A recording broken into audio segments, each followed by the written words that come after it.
उत्तर प्रदेश के मुख्यमंत्री योगी आदित्यनाथ गोरखपुर जिले में 3 दिवसीय दौरे पर हैं। दौरे के दूसरे दिन आज गोरक्षनाथ मंदिर में जनता दरबार लगा करके जनता की समस्याओं को सुनने का काम किया।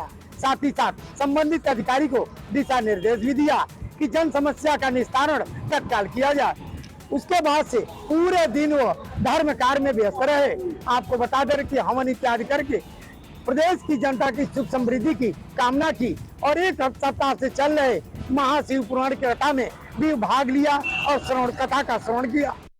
हम लोग उत्तर प्रदेश के जनपद संभल में है और ये जिला अस्पताल है, जहाँ पर जिला अस्पताल में सिटी स्कैन का यहाँ पर उद्घाटन किया गया, लोकार्पण किया गया है। यहाँ पर राज्य मंत्री गुलाब भी पहुंची थी, इसके अलावा डीएम मनीष बंसल। दरअसल आपको बता दें कि संभल अभी तक जिला अस्पताल जो कि सफेद हाथी के रूप में कराया जाता था, लेकिन जब से योगी सरकार आई है और उसके अलावा यहाँ पर CMS अनूप कुमार आए हैं, उन्होंने चाह दिया 1 साल में लगातार विकास की ओर पंख लगाकर जिला अस्पताल के उड़ रहा है और लगातार काम किया जा रहा है। यहाँ पर दूर दराज से मरीज सुबह से ही लंबी लंबी भीड़ आती है। ताकि आपको बताते हैं कि संभल के सदर विधायक ने यहाँ पर ATM हेल्थ लगाया गया था, जिससे कि चेकअप लगातार किए जा रहे हैं। इसके अलावा ब्लड बैंक की सुविधा की गई और यहाँ पर लगातार इमरजेंसी में डॉक्टर टाइम टू टाइम यहाँ पर देखते हैं, लगातार भीड़ का जमावड़ा रहता है और सरकार की सुविधा के अनुसार लोग आते हैं और अपनी दवाइयाँ लेकर जाते हैं। इसी बीच जिस तरह से आज यहाँ पर राज्य मंत्री गुलाबो देवी यहाँ पहुंची थी और उन्होंने सिटी स्कैन का उद्घाटन किया और आपको दरअसल उप मुख्यमंत्री ब्रज जो पाठक हैं, उन्होंने नोएडा से इसके उद्घाटन यहाँ पर जो बताया जा रहा है ऑनलाइन किया था। फिलहाल काफ़ी लोग भी यहाँ शामिल हुए थे और यहाँ के शहर के लोगों में एक उत्साह है कि अब अस्पताल में विकास होगा और जिस तरह से जो मरीजों को सिटी स्कैन या अल्ट्रासाउंड या दूसरी सुविधा कराने के लिए बाहर जाना पड़ता था, लेकिन अब यहाँ से यूपी पुलिस के लगातार एक्शन से माफियाओं में हड़कंप मचा हुआ है। हालांकि अतीक अहमद के परिवार पर लगातार यूपी पुलिस का एक्शन जारी है, लेकिन अब मुख्तार अंसारी परिवार की भी मुश्किलें लगातार बढ़ती जा रही हैं। जहां मुख्तार अंसारी 18 साल से लगातार जेल में है, उसके दोनों बेटे उमर और अब्बास अंसारी की मुश्किलें भी बढ़ती जा रही हैं। हालांकि अब्बास अंसारी आज कोर्ट में पेश हुआ, चूंकि MP MLA कोर्ट में आचार संहिता उल्लंघन के 2 मामलों पर दोनों भाइयों की पेशी थी, जिसमें उमर अंसारी पेश नहीं हुआ, जिसके बाद कोर्ट की तरफ से MBW जारी कर दिया गया और दूसरी तारीख 2 जून लगा दी गई है। सीधे तौर पर अगर हम देखें तो अतीक अहमद के बाद अब मुख्तार अंसारी परिवार की भी मुश्किलें लगातार बढ़ती जा रही हैं। NBW जारी होने के बाद अब उमर की तलाश में यूपी पुलिस की टीमें लगातार छापेमारी करेंगी और कोशिश होगी कि 2 तारीख की सुनवाई में उसको पेश किया जाए और इन दोनों मामलों में सुनवाई कर उसको सजा दिलाई जाए, क्योंकि यूपी पुलिस ने पहले ही 61 माफियाओं की सूची जारी कर रखी है। उस सूची के आधार पर लगातार यूपी पुलिस की कार्रवाई पूरे प्रदेश भर में जारी है, जिसके बाद कहीं न कहीं माफियाओं में हड़कंप जरूर मचा हुआ है। गाजीपुर के MP MLA कोर्ट में बाहुबली मुख्तार अंसारी के खिलाफ 20 मई को फैसला आना था, किसी कारण 13 जून को रखा गया। 2009 में कपिल देव सिंह की हत्या हुई थी। 2010 में गैंगस्टर एक्ट के तहत कार्रवाई किया गया मुख्तार अंसारी के खिलाफ। आपको बता दें काफ़ी दिनों से MP MLA कोर्ट में बहस चल रहा था, जो आज किसी कारण 13 जून को डेट रखा गया है। गाजीपुर शासन के द्वारा G20 की तैयारियां पूर्ण कर ली गई हैं। यहां तक कि देश विदेश से आने वाले मेहमानों के सुरक्षा को लेकर टिहरी पुलिस ने भी कमर कस ली है। टिहरी पुलिस का कहना है कि G20 में जितने देश विदेश से लोग आएंगे, मेहमान आएंगे, उनकी सुरक्षा के लिए वेस्टर्न होटल, ओनी गाँव, यहाँ तक कि परमार्थ निकेतन और जानकीपुर में भी पुलिस का सख्त पहरा रहेगा और कड़ी सुरक्षा के बीच में उनको लाया जाएगा। और जब उनका आवागमन होगा तो पूरा रोड को खाली कर दिया जाएगा ताकि उनकी सुरक्षा में कोई कोताही ना हो। अपर आयुक्त ने केशव चौधरी ने थाना खैरागढ़ में निरीक्षण किया, जहां हथियारों की रिहर्सल भी कराई गई, जहां 4 दरोगा और अन्य लोग भी वहां ना ही एंटी राइफल को लोड कर पाए, ना ही पिस्टन को लोड कर पाए।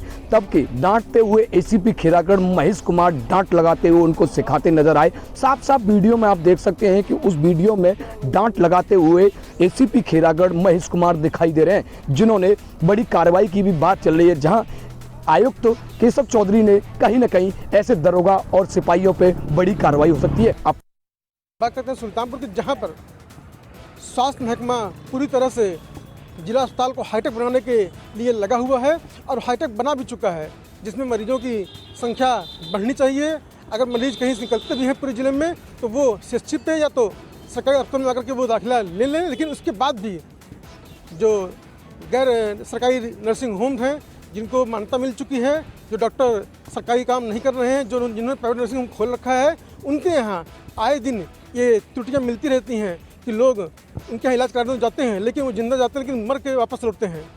कहना गलत ना होगा कि इस तरह से अभी 2 दिन पहले फायजा हॉस्पिटल में ये मामला प्रकाश में आया था, जिसमें एक मरीज की लापरवाही के दौरान मौत हो गई, जिसमें परिजनों ने हंगामा काटा था और ये आरोप लगाया था कि डॉक्टर जो हैं सादिक अली जो हैं वो नशे की हालत में रहते हैं और उन्होंने हमारे पेशेंट को मार दिया।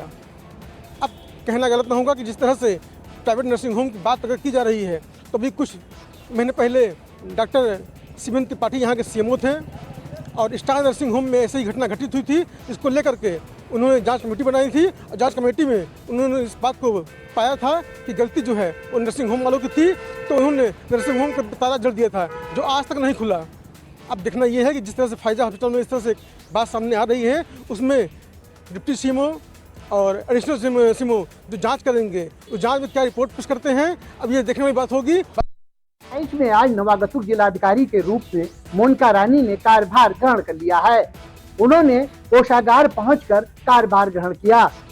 मोनिका रानी 2010 बैच की आईएएस ऑफिसर है। इसके पूर्व वो सीईओ यमुना अथॉरिटी नोएडा थी। वो फर्रुखाबाद और चित्रकूट की जिलाधिकारी रह चुकी है। नवागतुक जिलाधिकारी ने आज अपनी प्राथमिकताएं गिनाई। उन्होंने कहा कि महिला सशक्तिकरण, स्वास्थ्य और शिक्षा उनकी प्राथमिकताओं में शुमार है। उन्होंने कहा कि जनपद बहराइच आकांक्षात्मक जनपद है, उसे प्रगति के रास्ते पर आके ले जाकर इसे विकसित किया जाएगा। साथ ही उन्होंने कहा कि समयबद्धता और गुणवत्ता उनकी प्राथमिकताओं में शुमार है। जिलाधिकारी ने स्पष्ट शब्दों में कहा कि किसी तरह की शिथिलता वो बर्दाश्त नहीं करेंगी। उन्होंने कहा बहराइच बाढ़ प्रभावित जिलों में शुमार है और इसके पूर्व भी चित्रकूट में वो बाढ़ जैसी स्थिति से निपट चुकी है। उन्होंने कहा योजना बनाकर बाढ़ से निपटने का काम किया जाएगा। राष्ट्रीय स्वाभिमान दल के बैनर तले सैकड़ों छात्राओं ने द केरला फाइट मूवी देखी। आपको बता दें इस समय द केरला फाइट मूवी का जगह जगह लोग दिखा रहे हैं और छात्राओं से दिखा रहे हैं और उनको बता रहे हैं कि इस तरह की कुरीतियों से समाज में बचना है और उसका डटकर मुकाबला करना है। जिसी के बेहतर आज हिंदूवादी नेता दीपक शर्मा के सौजन्य से करीब सैकड़ों की संख्या में स्कूली छात्राओं को ये मूवी दिखाई गई। उनके साथ भाजपा नेत्री संध्या आर्य भी मौजूद रही। इस फिल्म का उद्देश्य दिखाना, छात्राओं को जागरूक करना था और इस तरह की कुरीतियों से बचना और उनका डटकर मुकाबला करना था। वहीं फिल्म दिखाने के दौरान हिंदूवादी नेता दीपक शर्मा और भाजपा नेत्री संध्या आर्य ने छात्राओं को संबोधन किया और उनको जागरूक करने की मुहिम की। दोनों ही लोगों ने बताया कि हमारे समाज में इस तरह की कुरीतियाँ हैं जिनको ऐसी कुरीतियों से बचने के लिए फिल्म दिखाने का उद्देश्य है। राष्ट्रीय रिजर्व बैंक ऑफ इंडिया के द्वारा 2000 नोट को बंद करने की जैसे ही नोटिफिकेशन जारी किया गया तो लोगों में अफरा तफरी मच गई। मगर इस नोटिफिकेशन में यह बताया गया है कि 30 सितंबर तक लोग बैंकों में जाकर 2000 का नोट यदि है तो जमा कर सकते हैं। आज सुबह से ही बैंक में 2000 के नोट जमा होना शुरू हो गया है।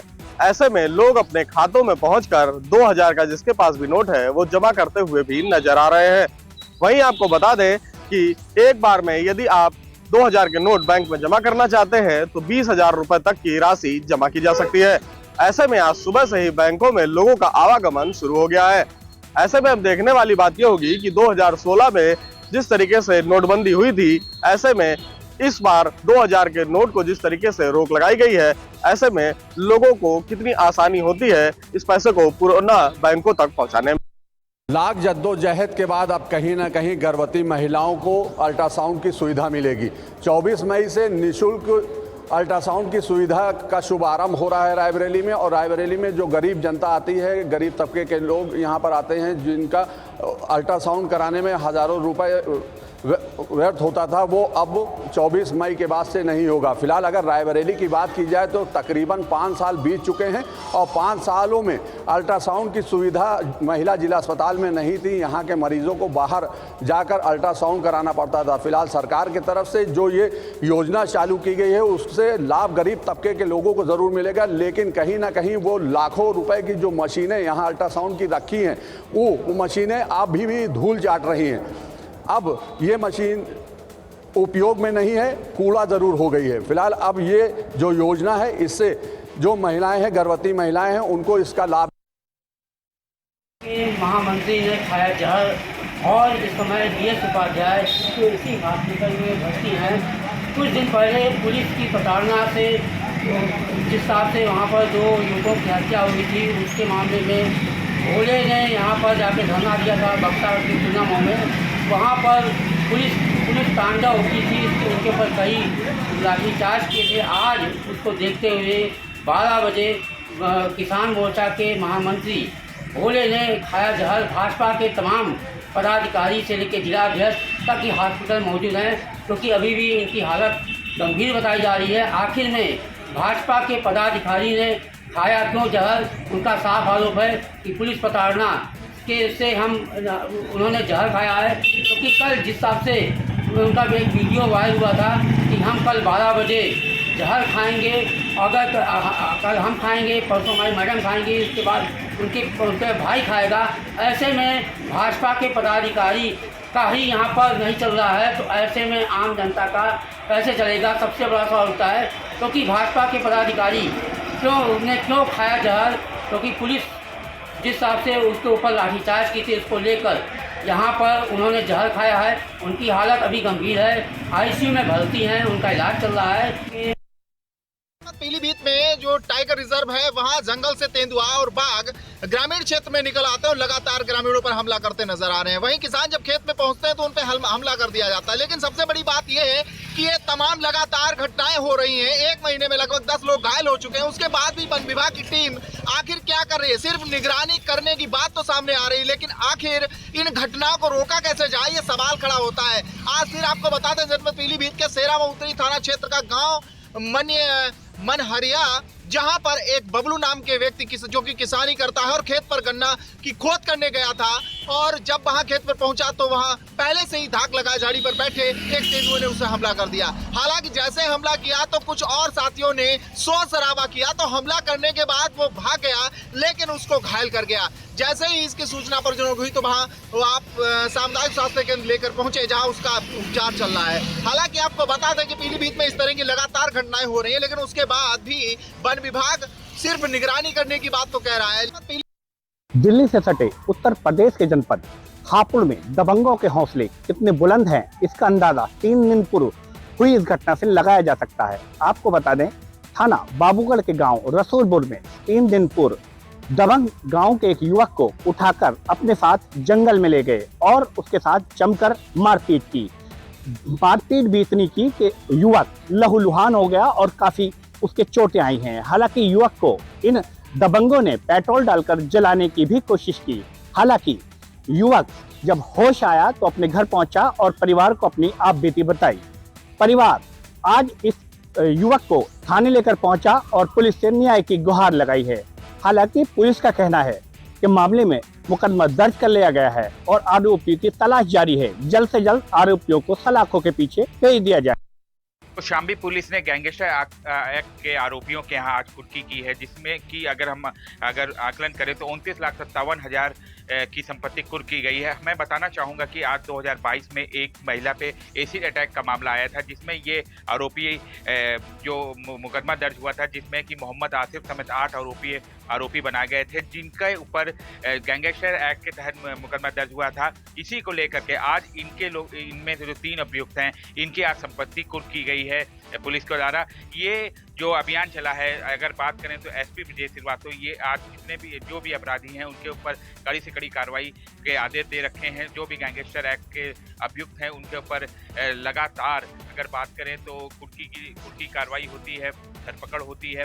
और ये आज जो बड़ी एक कार्रवाई हुई कौशाम्बी पुलिस के द्वारा, तो अगर बात करें तो यहाँ पे जिलाधिकारी सुजीत कुमार के आदेश के बाद ये कुर्की कार्रवाई आगे बढ़ाई गई है। तो शामली पुलिस आजमगढ़ में प्यार के नाम पे फिर एक बार एक लड़की ठगी गई है, जिसको प्यार का झांसा देके, उसको शादी का झांसा देके उसके साथ शारीरिक शोषण किया जाता है और वह लड़की जब गर्भवती हो जाती है और लड़के पे शादी का दबाव बनाने लगती है तो वो इनकार करता है और उससे अबॉर्शन कराने की बात करता है, जिससे लड़की नाराज हो जाती है और एक वीडियो बनाती है जिसमें वो कुछ जहरीला पदार्थ खाते हुए उस लड़के को कहती है कि अगर मुझे कुछ होता है तो सरासर लड़के और उसके परिवार वालों को दोष लगाती है। जो ये देखने वाली बात है कि आखिर क्यों आखिर लड़कियां इस तरह की प्यार के जाल में फंसती हैं, आगे पीछे नहीं सोचती हैं, अपने परिवार के बारे में नहीं सोचती हैं, जबकि पता चलता है कि लड़का शादीशुदा था और लड़की को किस तरह से झांसे में फंसा के उस लड़की की जिंदगी बर्बाद किया। लड़की जहर खा लेती है और उसको परिजन उसके अस्पताल ले जाते हैं, वो जीवन और मृत्यु के बीच में इस समय झेल रही है। ये कहीं ना कहीं दुखद ही है और बहुत ही शर्मनाक घटना है। ये आए दिन इस तरह की घटनाएं होती रहती हैं जिस पे लगाम लगाना बहुत ही मुश्किल है। इस तरह लड़कियों को सोचना चाहिए कि इस तरह के भ्रम और इस तरह के जाल से दूर रहें और अपने आप और अपने परिवार का ख्याल रखें। कन्नौज के आजमगढ़ थाना क्षेत्र के माधोपुर गांव में अचानक चिंगारी निकली जिसमें 8 घरों में आग लग गई। हालांकि आग इतनी भीषण थी कि 8 घर को चपेट में ले लिया। वहीं जैसे ही ये आग की चिंगारी और बबूला फूटा तो लोग भागते दौड़ते पहुंचे और आग बुझाने का प्रयास किया। इसी दौरान 3 लोग गंभीर रूप से झुलस गए। हालांकि अगर बात की जाए तो 45 बकरी जो 8 घरों में मौजूद थी वो जलकर खाक हो चुकी थी। जैसे ही आग का ये गुब्बारे के उठते हुए स्थानीय लोगों ने देखा तो घटना की जानकारी उस स्थानीय पुलिस प्रशासन को दी। मौके पर भारी संख्या में पुलिस बल व फायर ब्रिगेड की 3 गाड़ियां मौके पर पहुंची। वहीं मौके पर उप जिला अधिकारी भी मौके पर पहुंच गए। हालांकि फायर ब्रिगेड ने मौके पर पहुंचकर आग पर काबू पा लिया, लेकिन तब तक लाखों रुपए का गृहस्थी का सामान जलकर खाक हो चुका था। हालांकि पूरा मामला कन्नौज ठडिया थाना क्षेत्र के माधोपुर का है। बताया जा रहा है कि लोगों का कहना है दोपहर का वक्त था, सभी किसान अपने खेतों में उस वक्त फसल काट रहे थे कि तभी अचानक चिंगारी उठी और 8 घरों को अपने चपेट में ले लिया, जिससे लाखों रुपए की गृहस्थी जलकर खाक हो चुकी थी। वहीं अगर बात की जाए तो 45 बकरी भी जलकर खाक हो चुकी है। कन्नौज नवनिर्वाचित पार्षद के द्वारा रंगदारी मांगने का मामला आया सामने। पूरा मामला झांसी के प्रेमनगर थाना क्षेत्र का है, जहां पर दीपक पाठक के द्वारा बताया गया है कि उसके खेत पर वहीं के पार्षद और प्रधान के द्वारा उससे 50,000 रुपये की रंगदारी मांगने का मामला उसने बताया है। वहीं उसने इस सब मामले को लेकर प्रेमनगर थाना क्षेत्र में इसकी शिकायत की है। वहीं पीड़ित किसान ने बताया है कि वह अपने खेत पर लेवलिंग का कार्य करा रहा था। इसी दौरान पार्षद और प्रधान और कुछ लोग मिलकर आए और उससे रंगदारी के तहत 50,000 रुपये मांगे, नहीं तो उससे बोले कि तुम्हारे हाथ पांव तोड़ देंगे और तुम्हारे खिलाफ कार्रवाई करवाएंगे। जिसको लेकर प्रधान और पार्षद के खिलाफ पीड़ित किसान ने प्रेमनगर थाना क्षेत्र में शिकायत की है। राजधानी लखनऊ में कल एक दिल दहला देने वाली घटना हुई थी, जिसमें 35 वर्षीय महिला की गला रेत कर निर्मम हत्या कर दी गई। आपको बता दें, पूरा वाकया जो है चिनहट थाना क्षेत्र के भरवारा का था, जहां अनामिका नामक महिला अकेले घर में थी। कुछ लोग घर में घुसे थे, उसके बाद उसकी हत्या करके फरार हो गए थे। पुलिस के लिए ये केस चुनौती बन गया था। पुलिस ने तत्काल प्रभाव से कई टीमें इस मामले में लगाई कि जल्द से जल्द खुलासा हो सके। 24 घंटे बीते नहीं बीते कि पुलिस ने पूरे मामले का खुलासा कर दिया। बताया जा रहा है कि जो केयर टेकर था उसी ने इस मामले को पूरी समझा, उसके बाद हत्या कराई। आपको बता दें, अर्जुन नामक केयर टेकर है जिसने वीरेंद्र नामक हत्यारे से अनामिका की हत्या कराई। हालांकि अर्जुन को गिरफ्तार कर लिया गया, लेकिन अभी भी हत्यारा वीरेंद्र फरार चल रहा है। ऐसे में पुलिस की मुस्तैदी के चलते कहीं ना कहीं एक बड़े मामले का खुलासा हो गया।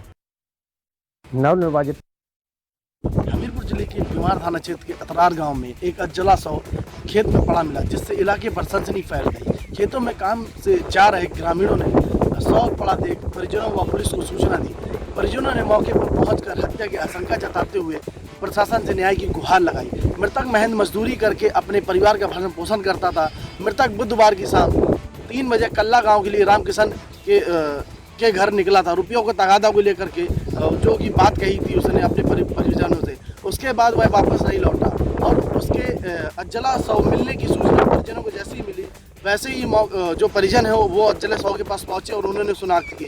अज्जला 100 मिलने की सूचना मिलने पर मौके पर पहुंचे सीओ महोदय ने घटना की जांच की और जांच करते हुए जांच पड़ताल पर जुट गए। मृतक के परिजनों द्वारा दी गई तहरीर के आधार पर एक व्यक्ति को पुलिस ने हिरासत पर ले लिया। में एक तेज रफ्तार रोडवेज बस का कहर देखने को मिला है, जहां पर रोडवेज बस ने दिल्ली की अंजलि की तरह एक बाइक सवार को घसीटते रहे।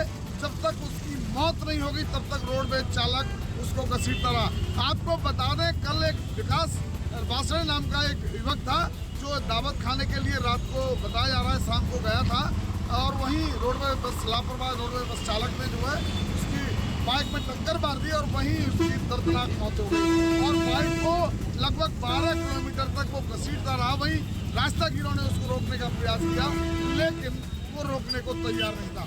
वहीं जाकर के लोगों ने घेर करके उसको थाना पिलुआ के आस पास में जो है उसको गाड़ी रोडवेज बस चालक को पकड़ा, तब जाकर के कहीं उस बाइक को निकाल पाए। पर एक बड़ी लापरवाही सामने रोडवेज चालक की आई है।